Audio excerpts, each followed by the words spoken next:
ماں باپ کی بخشش و مغفرت کے لیے نبی کریم صلی اللہ علیہ وسلم نے فرمایا، میرے پاس جبرائیل آئے اور خوشخبری سنائی اور پھر کہا اگر کوئی مسلمان یہ کلمات ایک مرتبہ پڑھے تو ان کے فوت شدہ ماں باپ کے گناہ مٹ جاتے ہیں، دوسری مرتبہ پڑھے جنت میں محل مل جاتا ہے۔ یہ خوشخبری سنانے پر حضور صلی اللہ علیہ وسلم نے اللہ کی بارگاہ میں سجدہ شکر ادا کیا۔ بسم اللہ الرحمن الرحیم۔ اللہ تعالیٰ نے قرآن مجید میں اپنی عبادت و بندگی کے متصل بعد انسان کو والدین کے لیے حسن سلوک کا حکم دیا ہے۔ اس کی وجہ یہ ہے کہ ہر چیز کا خالق و مالک تو رب کائنات ہے، جس نے زمین بنائی، ہوا، پانی، سورج، چاند، ستارے وغیرہ پیدا کیے، آسمان سے بارش برسائی اور پھر انسان کی ساری ضروریات زندگی زمین سے وابستہ کر دی اور انسان کی پیدائش اور پرورش کا ظاہری سبب اس کے والدین کو بنایا۔ ماں راتوں کو جاگ کر آرام اپنے بچے پر قربان کرتی ہے اور باپ اپنے بیٹے اور اس کی ماں کے اخراجات پورے کرنے کے لیے دن بھر محنت و مزدوری کرتا ہے۔ اگر اللہ تعالیٰ نے والدین کے دل میں ان کی اولاد کے لیے بے پناہ محبت اور ایثار کا جذبہ نہ رکھا ہوتا تو یقیناً بچے کی صحیح معنوں میں پرورش و تربیت نہ ہو پاتی۔ اب اگر یہی بچہ بڑا ہو کر اپنے والدین کو بڑھاپے کی حالت میں بے یار و مددگار چھوڑ دے، ان کے ساتھ حسن سلوک سے پیش نہ آئے، ان کی گستاخی و بے ادبی کرے، تو اس سے زیادہ بے انصافی اور ظلم کیا ہو سکتا ہے۔ دین اسلام میں والدین کے ساتھ حسن سلوک کی شدید تاکید کی گئی ہے اور ان سے بد سلوکی کرنے سے منع کیا گیا ہے۔ اولاد پر والدین کا حق اتنا بڑا ہے کہ اللہ تعالیٰ نے اپنے حق کے ساتھ والدین کا حق بیان فرمایا ہے، یعنی مخلوق خدا میں حق کے والدین کو باقی تمام حقوق پر ترجیح دی ہے۔ اسی طرح حضور نبی کریم صلی اللہ علیہ وسلم نے بھی والدین کی نافرمانی کرنے اور انہیں اذیت و تکلیف پہنچانے کو کبیرہ گناہ قرار دیا ہے۔ والدین سے بدسلوکی کرنے والے بدنصیب کو رحمت الہی اور جنت سے محروم قرار دیا ہے۔ اللہ رب العزت نے قرآن مجید میں کئی مقامات پر والدین سے اچھا برتاؤ کرنے کا حکم دیا ہے۔ چنانچہ ارشاد ربانی ہوتا ہے کہ ترجمہ اور اللہ کی عبادت کرو اور اس کے ساتھ کسی کو شریک نہ ٹھہراؤ اور والدین سے اچھا سلوک کرو۔ اس آیت میں اللہ تعالیٰ نے سب سے پہلے اپنا حق ذکر فرمایا اور وہ یہ ہے کہ صرف اسی کی عبادت کرنا اور اس کے ساتھ کسی کو شریک نہ ٹھہرانا۔ اس کے بعد والدین کا حق ذکر فرمایا کہ ان سے اچھا برتاؤ کرنا، پھر اس کے بعد رشتہ داروں، یتیموں، مسکینوں، مسافروں اور پڑوسیوں وغیرہ کا حق ذکر فرمایا۔ یہ اس بات کی دلیل ہے کہ اللہ تعالیٰ کے حق کے بعد سب سے پہلا حق والدین کا ہے، یعنی حقوق العباد میں سب سے مقدم حق کے والدین ہے۔ سورہ انعام میں فرمایا، ترجمہ آپ صلی اللہ علیہ وسلم ان سے کہہ دیجئے کہ آؤ میں تمہیں پڑھ کر سناؤں کہ تمہارے رب نے تم پر کیا کچھ حرام کیا ہے، اور وہ یہ ہے کہ اس کے ساتھ کسی کو شریک نہ ٹھہراؤ اور یہ کہ والدین کے ساتھ اچھا سلوک کرو۔ اس آیت مبارکہ میں اللہ تعالیٰ نے ایک تو شرک کو حرام ٹھہرایا اور دوسرا والدین کے ساتھ حسن سلوک کا حکم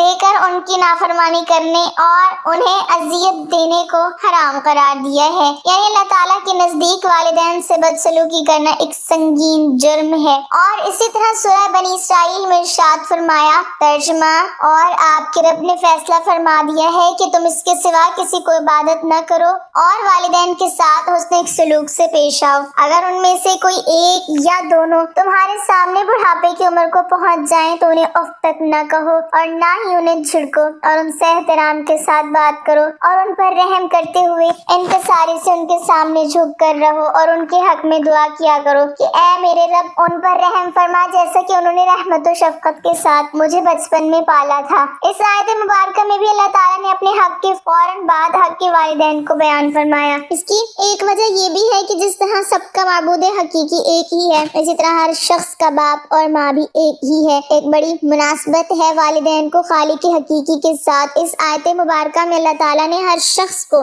والدین کے ساتھ حسن سلوک کا حکم دیتے ہوئے 5 باتوں کو لازم قرار دیا ہے۔ پہلی بات یہ کہ تم نے انہیں اف تک نہیں کہنا۔ اف سے مراد ہر تکلیف دہ اور ناگوار قول و فعل ہے جس والدین کو ذہنی یا روحانی اذیت پہنچے، لہٰذا اولاد پر لازم ہے کہ والدین سے نرمی اور اچھے انداز میں بات کرے، یعنی والدین کی کوئی بات ناگوار بھی گزرے تو اولاد ناگواری کا اظہار کرتے ہوئے اف تک نہ کہے۔ دوسری بات یہ ہے کہ تم نے انہیں جھڑکنا بھی نہیں، یہ اس لیے کہ والدین کا مزاج بڑھاپے کی وجہ سے عام طور پر چڑچڑا سا ہو جاتا ہے۔ اگر اولاد کو والدین کی کسی بات پر غصہ بھی آئے تو برداشت کریں، انہیں نہ جھڑکے اور نہ ڈانٹ ڈپٹ کریں۔ تیسری بات یہ کہ والدین سے بات کرو تو ادب و احترام کو ملحوظ خاطر رکھتے ہوئے بات کرو۔ چوتھی بات، والدین پر رحم و ترس کرتے ہوئے ان کے سامنے عاجزی و انکساری کے ساتھ جھک کر رہو۔ بعض حضرات کا کہنا ہے کہ جس طرح ایک چڑیا اپنے چوزوں کو اپنے پروں سے ڈھانپ لیتی ہے اور ہر طرح سے ان کی حفاظت کرتی ہے، اسی طرح جب اولاد جوان ہو جائے اور والدین بوڑھے ہو جائیں تو اولاد ہر دم ان کی حفاظت کرے، ان کے سامنے نہایت عاجزی و انکساری کے ساتھ رہے۔ پانچویں بات یہ کہ ان سے اچھے برتاؤ کے ساتھ ساتھ ان کے لیے دعا بھی کرتے رہو کہ اے میرے رب ان پر رحم فرما، جیسا کہ انہوں نے محبت و شفقت کے ساتھ بچپن میں میری پرورش کی۔ والدین اگرچہ غیر مسلم بھی ہوں تو ان کے ساتھ اچھا برتاؤ کرنے کا حکم دیا ہے۔ چنانچہ ارشاد ربانی ہوتا ہے کہ ترجمہ، ہم نے انسان کو اس کے ماں باپ کے متعلق اچھے سلوک کی نصیحت کی ہے۔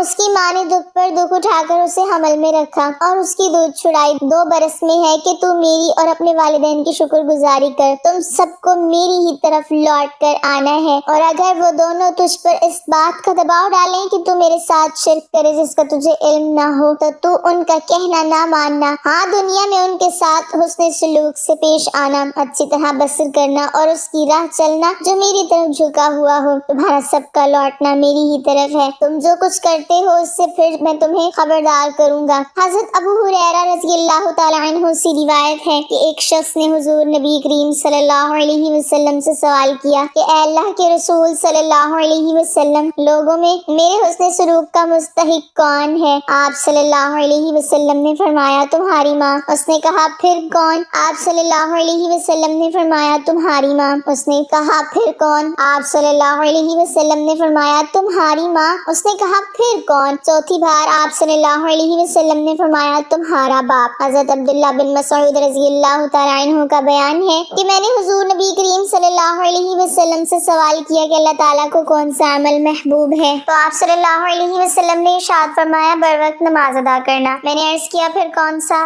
آپ صلی اللہ علیہ وسلم نے ارشاد فرمایا والدین سے نیکی کرنا۔ میں نے عرض کیا پھر کون سا؟ آپ صلی اللہ علیہ وسلم نے ارشاد فرمایا اللہ تعالیٰ کی راہ میں جہاد کرنا۔ حضرت عبداللہ بن عمر رضی اللہ تعالیٰ عنہ سے روایت ہے کہ ایک شخص آپ صلی اللہ علیہ وسلم کی خدمت میں حاضر ہوا اور آپ صلی اللہ علیہ وسلم سے جہاد کے لیے اجازت طلب کی تو آپ صلی اللہ علیہ وسلم نے فرمایا کیا تمہارے والدین زندہ ہیں؟ اس شخص نے عرض کیا جی ہاں، تو آپ صلی اللہ علیہ وسلم نے فرمایا پھر انہیں کی خدمت کر کے جہاد کر۔ دوسری روایت میں حضرت عبداللہ بن عمر رضی اللہ تعالیٰ عنہ بیان فرماتے ہیں کہ ایک شخص حضور نبی کریم صلی اللہ علیہ وسلم کی خدمت میں حاضر ہوا اور اس نے عرض کیا میں ہجرت اور جہاد پر آپ صلی اللہ علیہ وسلم کی بیعت کرتا ہوں اور میں اس پر صرف اللہ تعالیٰ سے اجر کا طلبگار ہوں۔ آپ صلی اللہ علیہ وسلم نے فرمایا کہ تمہارے ماں باپ میں سے کوئی موجود ہے؟ اس نے عرض کیا جی ہاں، دونوں زندہ ہیں۔ آپ صلی اللہ علیہ وسلم نے ارشاد فرمایا کہ تم اللہ تعالیٰ سے اجر کے طالب ہو؟ اس نے عرض کیا جی ہاں۔ آپ صلی اللہ علیہ وسلم نے فرمایا اپنے ماں باپ کے پاس واپس چلے جاؤ اور ان کے ساتھ اچھا برتاؤ کرو۔ حضرت معاویہ بن جہمہ رضی اللہ تعالیٰ عنہما کا بیان ہے کہ حضرت جہمہ رضی اللہ تعالیٰ عنہ حضور نبی کریم صلی اللہ علیہ وسلم کے پاس آئے اور عرض کرنے لگے یا رسول اللہ صلی اللہ علیہ وسلم، میں جہاد کرنا چاہتا ہوں اور آپ صلی اللہ علیہ وسلم سے مشورہ لینے آیا ہوں۔ آپ صلی اللہ علیہ وسلم نے فرمایا کیا تمہاری ماں زندہ ہے؟ انہوں نے کہا جی ہاں، تو آپ صلی اللہ علیہ وسلم نے فرمایا ماں کی خدمت میں لگے رہو کیونکہ جنت اس کے قدموں کے پاس ہے۔ اور دوسری روایت میں ہے کہ آپ صلی اللہ علیہ وسلم نے حضرت جہمہ رضی اللہ تعالیٰ عنہ سے پوچھا کہ کیا تمہارے والدین زندہ ہیں؟ انہوں نے عرض کیا جی ہاں، تو آپ صلی اللہ علیہ وسلم نے فرمایا جاؤ انہی کی خدمت میں لگے رہو کیونکہ جنت ان کے قدموں کے نیچے ہے۔ مرنے کے بعد صرف 3 چیزیں فائدہ پہنچاتی ہیں: صدقہ جاریہ، پھیلایا ہوا علم اور صالح اولاد کی دعائیں مغفرت۔ اے پروردگار میری مغفرت فرما اور میرے والدین کی اور سب ایمان والوں کو اس